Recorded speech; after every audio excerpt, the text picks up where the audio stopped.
Hola de nuevo. Bien, pues ahora voy a explicar la segunda parte de la unidad 11.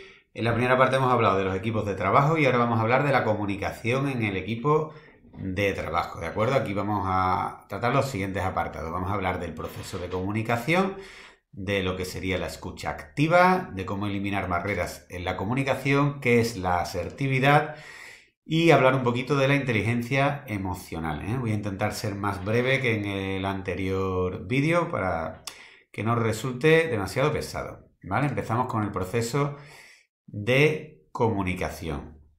El proceso de comunicación, como todo el mundo conoce, porque esto se estudia en otras etapas educativas, pues nada, empieza en un emisor que quiere trasladar un mensaje a un receptor, ¿vale? Pero por el camino pasan muchas cosas, porque el emisor codifica ese mensaje, lo traslada por un canal, el receptor lo tiene que decodificar, además todo eso se da en un contexto, luego por último el receptor retroalimenta al el emisor, etc.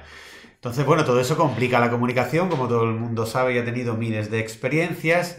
¿Cuándo se da la comunicación eficaz? Esto es muy importante tenerlo en cuenta. La comunicación eficaz no se da cuando uno cree que ha dicho algo bien. La comunicación eficaz se da cuando el receptor ha entendido el mensaje que el emisor le quiere trasladar. ¿Vale?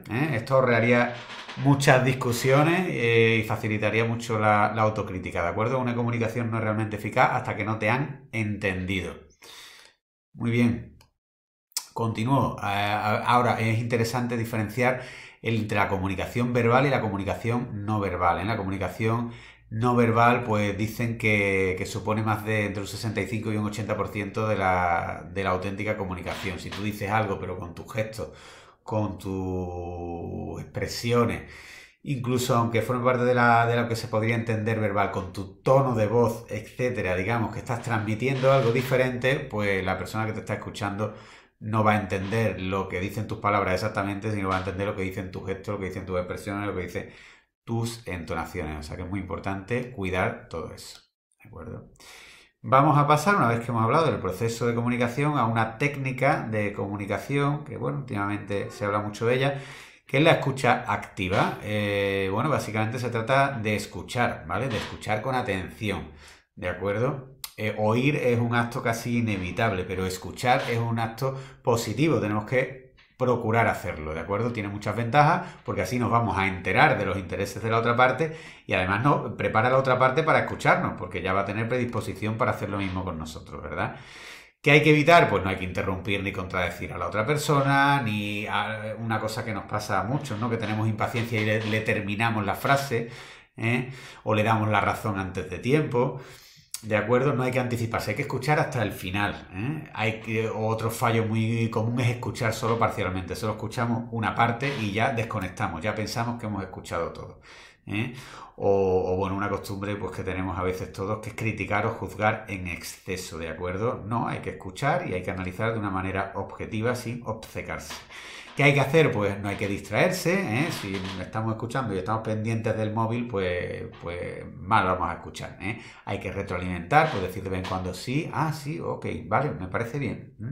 Mostrar empatía, ponerte un poquito en la situación de la otra persona, cuidar la comunicación no verbal, también cuando se escucha, pues mirar a la otra persona, si no lo puedes mirar, decirle pues lo típico, te estoy escuchando, no, sigue, sigue. Dejar hablar, ¿vale? Pues todo eso es fundamental. Pasamos al siguiente apartado. Ya hemos hablado del proceso de comunicación y de la escucha activa. Ahora vamos a hablar de las barreras que se pueden dar en la comunicación. Las barreras son de distinto tipo. Las barreras semánticas, como pueden ser por las propias palabras que se utilizan, ¿no? O incluso muchas veces el problema es el exceso de información. Pues es lo que les pasa a los manuales de instrucciones, que los vemos así tan largos y entonces preferimos ni siquiera leerlos. O a veces pues hay muchos sobreentendidos y solo decimos una parte de la información, y pensamos que la otra persona pues tiene poderes mágicos y adivina lo que estamos pensando, ¿no? Y eso muchas veces pues no es así. Barreras físicas que también existen, pues ruidos, interferencias, pues hoy en día, ¿no? Que hacemos tantas videoconferencias, pues a veces fallan, ¿no? Bueno, pues eso también afecta a la comunicación, incluso la temperatura, ¿no? Que hace que estemos, pues cuando hace mucho calor, pues, en fin, nos cuesta trabajo concentrarnos. Todo ese tipo de barreras, pues también influyen, ¿no? o barreras personales, que son muy importantes, que es un poco la predisposición que uno tenga. Pues, por ejemplo, los alumnos tienen cierta dificultad a escuchar noticias negativas sobre un examen.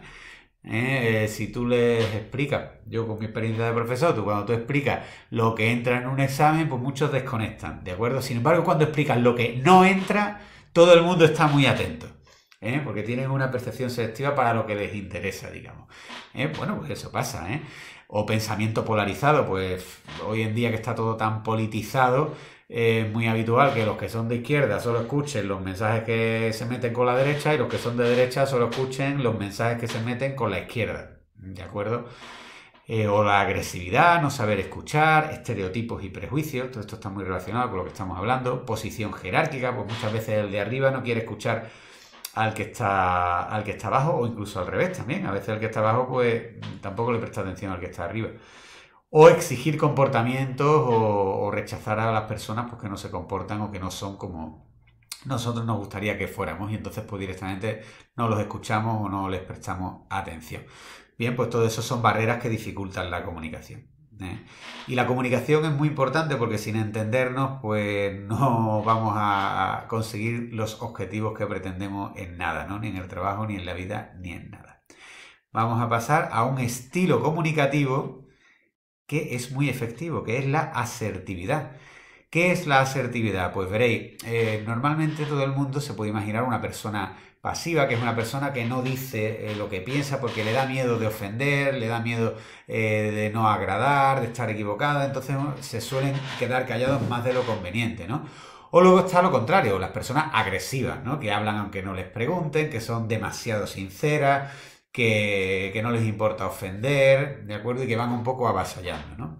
Bueno, pues en un término medio estaría la persona asertiva. La persona asertiva es aquella que sí que dice lo que piensa, no le importa decir lo que piensa, pero tiene en cuenta a los demás y lo dice procurando no ofender y procurando no molestar. Entonces es un estilo de comunicación muy adecuado en casi todas las situaciones, especialmente en el ambiente laboral, porque permite que llegue la información y digamos que no nos altera emocionalmente, ¿no? Las características de este tipo de comunicación.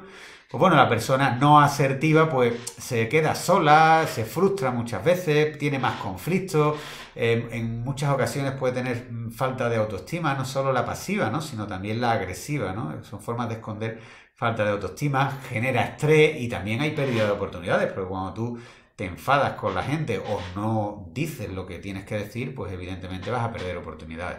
La persona asertiva es todo lo contrario, La persona asertiva pues expresa lo que siente, no le importa las consecuencias que pueda tener, porque además controla las situaciones, se comunica con personas de cualquier nivel, tanto hacia arriba como hacia abajo, se respeta a él y a los demás, las dos cosas son muy importantes, no se deja manipular, controla sus emociones, tiene habilidades comunicativas, porque para hacer todo esto hace falta una cierta pericia, digamos, una cierta habilidad. Es empática, se pone en el lugar de los demás y escucha de forma activa, ¿no? Pues bueno, todo eso forma parte de la comunicación asertiva. Hay técnicas que favorecen este estilo. Por ejemplo, la técnica DESC, que sería primero describir una situación, explicar las consecuencias, sugerir una alternativa y explicar las consecuencias de esa otra situación. Pues, por ejemplo, la típica discusión de pareja. Disculpa, pero cuando me hablas de este modo, pues yo me siento como si estuvieras enfadado o enfadada conmigo. Entonces, bueno, eso sería, describes una situación y explicas lo que te pasa. Ahora sugiere, si no te importa, procura la próxima vez hablarme de otro modo. Y entonces luego dices las consecuencias, ¿no? Y de ese modo, pues yo creo que será mejor para todos porque bla, bla, bla, bla, bla, bla. Bueno, es una forma de decir las cosas pues de una forma mucho más diplomática, La técnica del disco rayado, que yo utilizo, por ejemplo, cuando me llaman la típica teleoperadora de una compañía telefónica, yo digo, no, mire usted, no me interesa. No, pero, no, mire usted, no me interesa. No, no, mire usted, no me interesa. Entonces repetir tu postura sin alterarte, sin enfadarte, pero bueno, repetirla muchas veces hasta que al final, pues, lo entienden, ¿no? Banco de niebla, que sería... Pues bueno, decir algo así como, sí, puede que tengas tu razón, la situación es muy complicada, pero aún así, bla, bla, bla, bla, bla, bla, bla, bla. Digamos que dar una parte de razón a la otra persona, pero aún así, pues mantenerte en tu postura razonándolo, ¿no? el acuerdo que va en la misma línea que el banco de niebla, le das un poco de la razón a la otra parte, pero bueno, aún así expones tu postura, ¿no? Sí, es verdad que he llegado tarde esta vez y también llegué tarde la semana pasada, pero eso no quiere decir que sea una persona informal, impresentable, etcétera, porque tengo mis motivos, bla, bla, bla, bla, bla, bla, bla, bla, bla. Bien. Más técnica, la pregunta asertiva, pues ¿estás diciendo que me consideras una persona impresentable y que no sabe hacer determinadas cosas? En fin, expones lo grave que puede ser la expresión que ha dicho el otro interlocutor, y cuando lo expones en forma de pregunta, pues lo normal es que quien lo oye, pues bueno, quizá recapacite y se baje del burro, ¿no? Como se dice vulgarmente, ¿no? O el aplazamiento asertivo, ¿no? Que es muy útil también en muchas situaciones. Bueno, mejor no vamos a discutir de esto ahora, que estamos un poquito alterados, mejor lo hablamos luego y seguro que llegamos a un acuerdo. Bueno, pues muchas veces es muy útil, ¿no? Se trata, ya digo, de exponer tu posición respetando a la otra parte, ¿de acuerdo? Nadie tiene que quedar por encima de nadie, lo más importante es la comunicación y entenderse, ¿vale? Todo esto está muy relacionado con el último apartado, que habla un poquito de la inteligencia emocional, que bueno, es un concepto que está muy de moda últimamente y habla un poco pues de competencias personales, el autoconocimiento que tenga una persona, el autocontrol, la automotivación y de competencias sociales, ¿no? La empatía que se pueda mostrar hacia los demás o las habilidades sociales y de relación. Y bueno, todas estas competencias que formarían parte de lo que se suele llamar la inteligencia emocional, pues bueno, es muy interesante trabajarlas y tenerlas en cuenta porque nos van a ayudar en nuestro desarrollo como personas y en nuestro desarrollo como profesionales, porque hoy en día en los trabajos pues se valora muchísimo la actitud que se tenga, no solo la aptitud con P, lo que se aprende en los ciclos, en el resto de asignaturas asociadas a la competencia, sino este tipo también de habilidades blandas que se llaman hoy en día, pues que tienen mucho que ver con la actitud, ¿no? Porque sin actitud es imposible pues mejorarlas y desarrollarlas, que es eso, pues comunicarse bien, escuchar, saber aprender, saber respetar a los demás, saber exponer tu postura sin molestar, etcétera, etcétera. Bien, y con esto pues terminamos esta segunda parte de la unidad 11, la comunicación en el equipo de trabajo. Hemos hablado del proceso de comunicación, todo lo que lo envuelve, ¿no? Desde el emisor hasta que llega el mensaje. Ya sabemos que lo importante es que se nos haya entendido, la importancia de la comunicación verbal o no verbal, la escucha activa, que no es solo oír, sino también escuchar activamente y hacer un esfuerzo para ello. Las barreras que se dan en la comunicación, que son de distintos tipos y es muy interesante reconocerlas para poder eliminarlas. Una técnica de comunicación muy eficaz y muy útil, que es la asertividad, y distintas técnicas para llevarla a cabo. Y luego hemos comentado un poquito qué es la inteligencia emocional y las competencias que la desarrollan. Y bueno, ahora voy a pasar a una parte del tema que se me ha quedado un poco colgada, que va en otro mapa, las dinámicas de grupo. Las meto aquí al final de este vídeo y ya con esto terminamos. Bien, en apenas un minuto que nos queda, es tiempo suficiente para esta última parte de la unidad, que no sabía muy bien si meterla dentro de los equipos de trabajo o de la comunicación. Daría un poquito más en la parte de la comunicación, que es esta que acabamos de ver. Son las técnicas dinámicas de trabajo en equipo. Bueno, son una serie de técnicas que sirven para sacar lo mejor de los equipos de trabajo. Esto lo ideal es trabajarlas en clase, pero bueno, como ahora mismo no podemos, pues bueno, nos vamos a conformar con explicarlas muy brevemente.